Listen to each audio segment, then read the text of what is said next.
Hello, my name is Bob Cussin. I'm a tooling engineer here at Deringer-Ney. Welcome to another installment in a series of videos intended to highlight some of the technologies we use to manufacture our innovative components.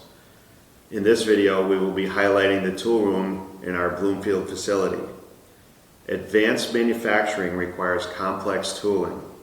Our tool room is staffed with highly skilled tool makers that have the equipment and technology to successfully launch new products and support and maintain existing production. In our manufacturing process, we utilize both purchased and in-house built stamping dies, hot and cold runner injection molds, and equipment-specific tooling and fixtures. Each experienced toolmaker has the capability to make tool components, assemble and groom tools, and perform tooling maintenance according to our PM schedules. Deringer-Ney participates in the Connecticut State Apprenticeship Program to bring new talent into the toolmaker trade.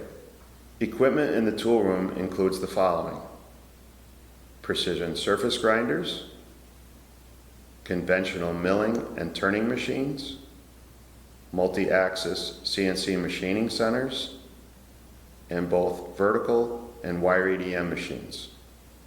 We hope you've enjoyed this brief look at our tool room. We've certainly enjoyed sharing it with you. For more information, please visit our website at deringerNey.com.